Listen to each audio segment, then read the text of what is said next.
On pense toujours que ça n'arrive qu'aux autres, qu'il suffit de rester dans les rues éclairées, de marcher vite, de garder ses écouteurs, pas trop fort. On croit qu'on saura quoi faire.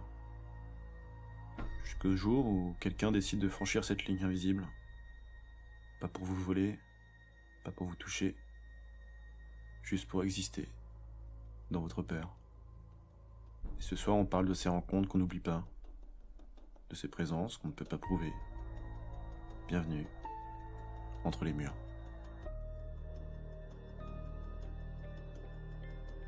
Il était 21h12, Léa marchait sur le trottoir opposé au flux habituel.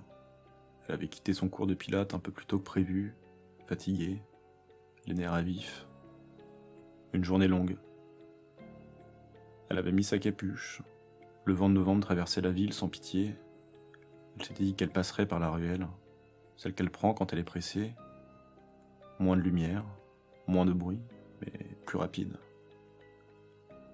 Ce raccourci qu'on connaît si bien qu'on oublie pourquoi on l'évite, en réalité. Et elle entendit des pas très tôt. Trop tôt. Alors qu'elle venait à peine de tourner dans la rue étroite. Ils étaient lents, presque traînants.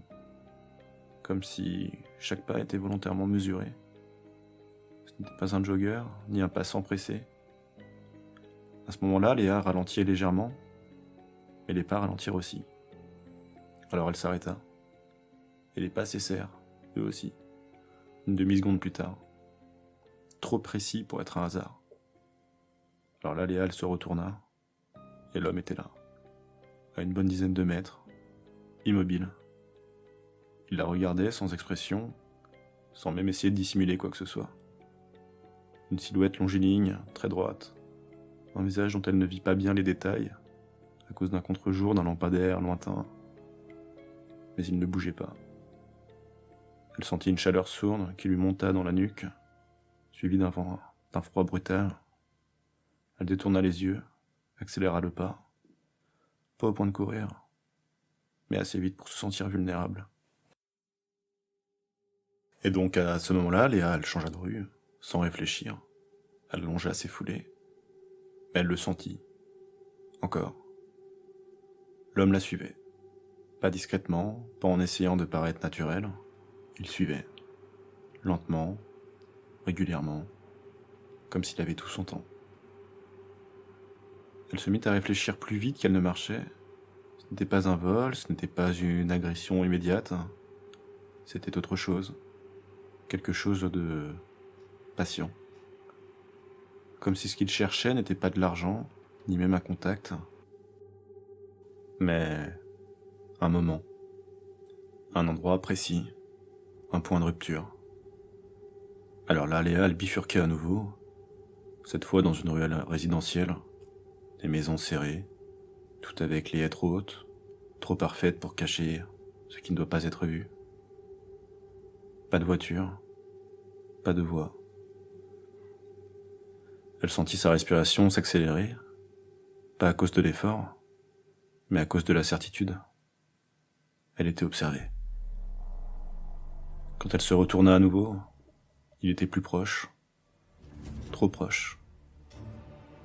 Il avait réduit la distance, sans bruit, toujours ce regard vide, toujours cette posture droite, presque raide, et cette façon de rester là, sans rien dire, sans peur, sans gêne.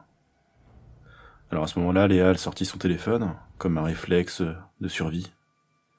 Pas pour appeler, il n'y avait pas assez de temps pour expliquer quoi que ce soit, à qui que ce soit, mais juste pour faire quelque chose.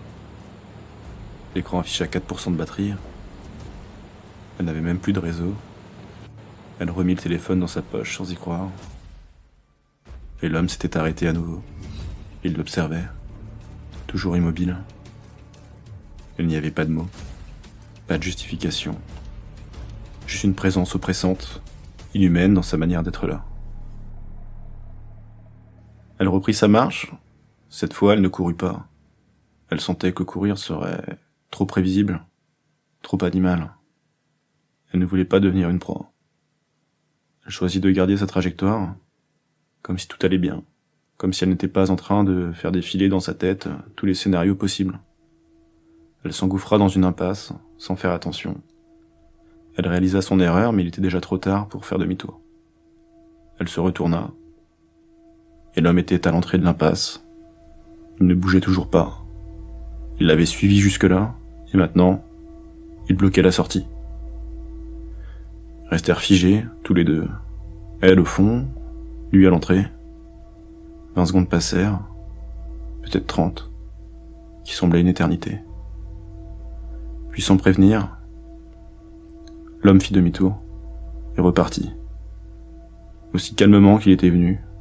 Pas un mot, pas un geste. Léa ne comprit pas. Elle resta là, paralysée. Ce n'est que plusieurs minutes plus tard qu'elle quitta l'impasse, en courant, sans se retourner. Elle atteignit une avenue passante, appela un VTC et monta dedans sans expliquer quoi que ce soit au conducteur. Chez elle, elle vomit dans l'évier. Elle n'avait pas été agressée, pas touchée, pas même menacée. Elle savait ce qu'elle avait vu. Un homme qui ne cherchait rien d'autre qu'un moment de domination silencieuse. Quelqu'un qui est prêt, si les conditions avaient été réunies. Il ne voulait pas voler, il ne voulait pas parler, il voulait choisir. Choisir s'il allait faire quelque chose ou non. Et ce soir-là, il avait simplement décidé d'attendre.